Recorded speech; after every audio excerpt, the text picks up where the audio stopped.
This is carbon. It is the sixth element on the periodic table. That means its electronic configuration is 2, 4. So in its valence shell, it has 4 electrons. Simple stuff, but there is something you need to know about carbon. It really wants to be stable, and that means it wants to have a full valence shell. So it has two options: either take 4 electrons and be stable, or lose 4 electrons and be stable. But it can't do either of that because it's not worthy enough.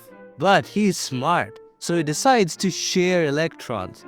This bond of sharing electrons is called a covalent bond. The compounds that contain covalent bond are called covalent compounds. Let me tell you a bit about them. Covalent compounds have a low melting point and a boiling point. They're generally bad conductors of electricity, generally soluble in organic solvents but insoluble in water. And carbon is tetravalent. What is tetravalence? Glad you asked. Tetravalency means that carbon can hold up to 4 things at max. You have 2 arms, while carbon has 4. For example, this is carbon and it wants to be stable, so it needs 4 friends. He saw hydrogen and became friends, but he still is not stable. He wants more friends, so he finds more hydrogen and gets 4 hydrogen. All 4 of its hands are filled, and now he is stable. Okay, hold up. You're learning about carbon. You know what that's called? Chemistry.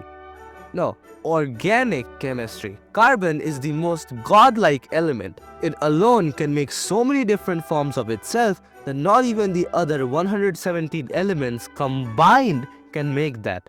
These forms of carbon are called allotropes, and that's why carbon has a different branch of chemistry to its name. Well, why can carbon make so many bonds? Well, there is something you need to know about carbon. It is tetravalent. It has a special ability to self-link elements in a long chain or rings known as catenation, and due to its small size, it has a strong tendency to make multiple bonds. The compounds that carbon makes, except these ones, are called organic compounds. The organic compounds that only contain carbon and hydrogen are called hydrocarbons. There are 2 types of aliphatic hydrocarbons: saturated and unsaturated. Alright, now take a step back. This is simple stuff only if you know what you're doing, so listen up. There are 3 things: alkane, alkene and alkyne, which means single bond, double bond and triple bond. Carbon follows a covalent bond, so they share electrons. If they share 1 electron, that's a single bond. If they share 2 electrons, that's a double bond. And if they share 3, that's a triple bond. Now come back to this. Alkene comes under saturated hydrocarbon, and alkene and alkyne comes under unsaturated hydrocarbons.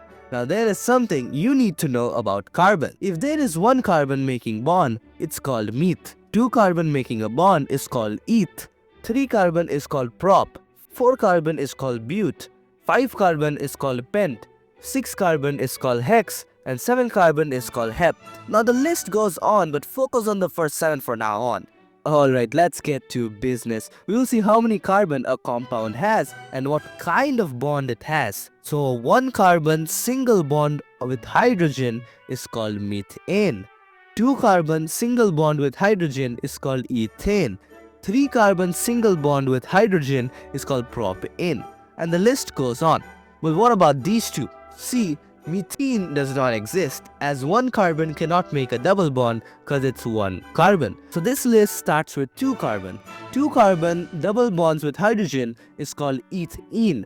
3 carbon double bond with hydrogen is called propene, and the list goes on. This also starts with 2 carbon. So 2 carbon triple bonds with hydrogen is called ethide, and 3 carbon triple bonds with hydrogen is called propyne, and the list goes on. Good work so far. Now it's time for isomers. They're organic compounds with the same molecular formula but different chemical and physical properties. For example, this is C4H10 and this is also C4H10. You see the difference? Now you want to write all this. Well, that's easy. You see the name and you know how many carbon it has. You add the hydrogen by following the rules of tetravalency and you have the bond. But it gets more complex. Look at this. All of this you already know, but what the hell is this? That's called our functional groups. There's some special stuff you add for chemical reactivity. These are functional groups and their names, so learn them. Well now, what is the name of this? These functional groups have their own nicknames which are added in the bond names. So you have to add the functional group nickname in the name of the compound and get a totally new thing. Good. Now let's talk about the chemical properties of carbon and compounds. Combustion. Carbon compounds burn in oxygen to give CO2 heat and light. Oxidation. Carbon compounds can get oxidized. Addition. The reaction in which a reagent completely adds to a reactant with the removal of small molecules. Substitution. The reaction in which a reagent replaces an atom or a group of atoms from a reactant. Now those carbon compounds which can burn with heat and light are called fuels. Coal, coke and charcoal are fuels. Flame is the visible gaseous part of the fire produced in combustion of the gaseous things. When there is sufficient oxygen, the flame is blue, and when it's not, it's yellowish.